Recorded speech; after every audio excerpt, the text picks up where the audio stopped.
ಗೆಳೆಯರೇ, ತದ್ಭವಕ್ಕೆ ಸ್ವಾಗತ. ಡ್ಯಾಮ್, ಜಲಾಶಯಗಳು.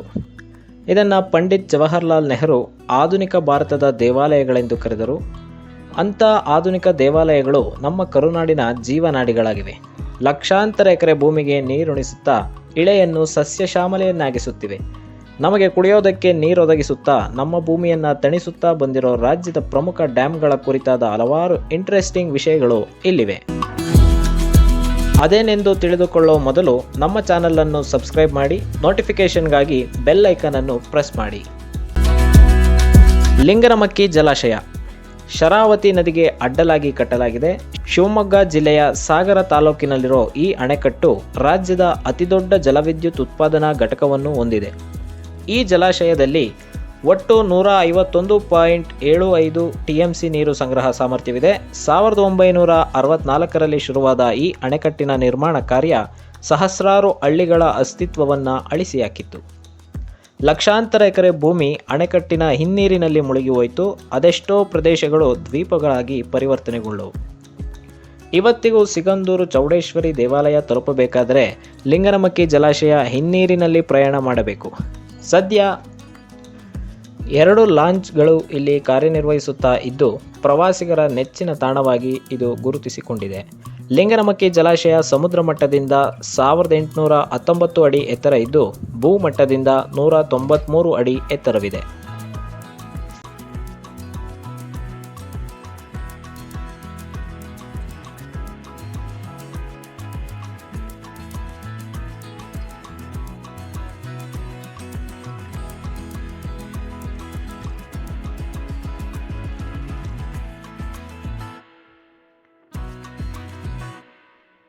ಆಲಮಟ್ಟಿ ಜಲಾಶಯ ಕೃಷ್ಣಾ ನದಿಗೆ ಅಡ್ಡಲಾಗಿ ನಿರ್ಮಿಸಲಾಗಿದೆ. ಇದು ಕರ್ನಾಟಕದ 2ನೇ ಅತಿದೊಡ್ಡ ಜಲಾಶಯವೆನಿಸಿದೆ. ಈ ಜಲಾಶಯದಲ್ಲಿ 123 TMC ನೀರು ಸಂಗ್ರಹ ಸಾಮರ್ಥ್ಯವಿದ್ದು ಕರ್ನಾಟಕ ಮತ್ತು ಆಂಧ್ರಪ್ರದೇಶ ಭೂಮಿಗೆ ಈ ಅಣೆಕಟ್ಟು ನೀರಾವರಿ ಒದಗಿಸಿದೆ. ವಿಜಯಪುರ ಜಿಲ್ಲೆಯ ಬಸವನ ಬಾಗೇವಾಡಿ ಬಳಿ ಇರುವ ಜಲಾಶಯದಿಂದ ಪ್ರತಿ ವರ್ಷ 560 ಮೆಗಾವ್ಯಾಟ್ ವಿದ್ಯುತ್ ಉತ್ಪಾದನೆ ಮಾಡುತ್ತಾರೆ. ಈ ಅಣೆಕಟ್ಟಿನ ನಿರ್ಮಾಣದಿಂದ ಬಾಗಲಕೋಟೆ ನಗರ ಹಾಗೂ ಜಿಲ್ಲೆಯ ಸಾಕಷ್ಟು ಪ್ರದೇಶಗಳು ಹಿನ್ನೀರಿನಲ್ಲಿ ಮುಳುಗಿ ಹೋಗಿದೆ.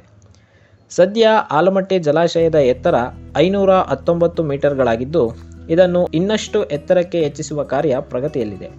ಈ ಜಲಾಶಯ 2005ರಲ್ಲಿ ಲೋಕಾರ್ಪಣೆಗೊಂಡಿದೆ.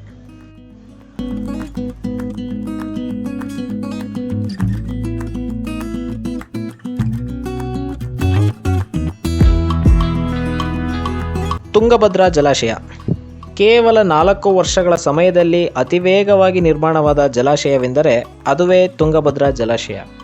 ಇದು ಬಳ್ಳಾರಿ ಜಿಲ್ಲೆಯ ಹೊಸಪೇಟೆಯಲ್ಲಿರೋ ತುಂಗಭದ್ರಾ ಜಲಾಶಯ ಕರ್ನಾಟಕದ ಅತಿದೊಡ್ಡ ಜಲಾಶಯದಲ್ಲಿ 3ನೇ ಸ್ಥಾನದಲ್ಲಿ ನಿಲ್ಲುತ್ತದೆ.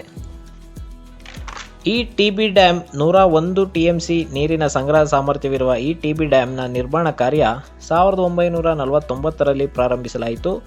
ಕೇವಲ 4 ವರ್ಷಗಳಲ್ಲಿ ಈ ಜಲಾಶಯದ ಕಾರ್ಯ ಪೂರ್ಣಗೊಂಡು 1953ರಲ್ಲಿ ಉದ್ಘಾಟನೆಯೂ ಆಯಿತು. ತುಂಗಾ, ಭದ್ರಾ ನದಿಗಳಿಗೆ ಅಡ್ಡಲಾಗಿ ನಿರ್ಮಿಸಿರುವ ಈ ಜಲಾಶಯ ಕರ್ನಾಟಕ ಮತ್ತು ಆಂಧ್ರಪ್ರದೇಶದ ರಾಯಲಸೀಮಾ ಪ್ರದೇಶಗಳಿಗೆ ನೀರಾವರಿಯನ್ನು ಒದಗಿಸುತ್ತಿದೆ.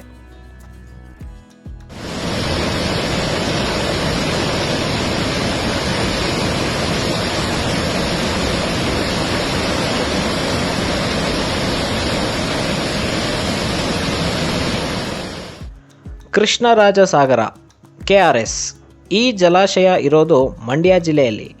ಇದನ್ನು ಕಾವೇರಿ ನದಿಗೆ ಅಡ್ಡಲಾಗಿ ನಿರ್ಮಿಸಲಾಗಿದೆ. 1911ರಲ್ಲಿ ಈ ಡ್ಯಾಮ್ ನಿರ್ಮಾಣ ಕಾರ್ಯ ಶುರುವಾಯಿತು. 1938ರಲ್ಲಿ KRS ಡ್ಯಾಮ್ ಉದ್ಘಾಟನೆಯೂ ಆಯಿತು. ಈ ಡ್ಯಾಮ್ ಕಟ್ಟೋದಕ್ಕೆ ನಾಲ್ವಡಿ ಕೃಷ್ಣರಾಜ ಒಡೆಯರ್ ತಮ್ಮ ಖಜಾನೆಯಲ್ಲಿದ್ದ ಚಿನ್ನ ಬೆಳ್ಳಿಗಳನ್ನು ಮಾರಿದ್ರು ಅನ್ನೋದು ವಿಶೇಷ.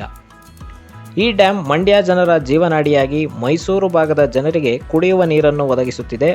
ಇದರ ನಿರ್ಮಾಣ ಕಾರ್ಯದಲ್ಲಿ ವಿಶ್ವೇಶ್ವರಯ್ಯನವರ ಪಾತ್ರ ಅತಿದೊಡ್ಡದು.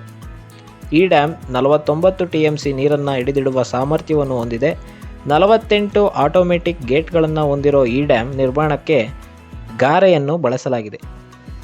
ಈ ಡ್ಯಾಮ್ನ ವಿಶೇಷತೆ ಏನೆಂದರೆ ಹೂಳು ಹೆಚ್ಚಾಗಿ ಸಂಗ್ರಹವಾಗದಂತೆ ವಿಶಿಷ್ಟ ತಂತ್ರಜ್ಞಾನವನ್ನು ಬಳಸಲಾಗಿದೆ. ಈ ಅಣೆಕಟ್ಟು ನಿರ್ಮಾಣ ಕಾರ್ಯದಲ್ಲಿ ಸುಮಾರು 10,000 ಜನ ವಸತಿ ರಹಿತರಾದರು. ಅವರೆಲ್ಲರಿಗೂ ಮೈಸೂರು ಸಂಸ್ಥಾನ ಸೂಕ್ತ ವಸತಿಯನ್ನು ಕಲ್ಪಿಸಿಕೊಟ್ಟಿತ್ತು.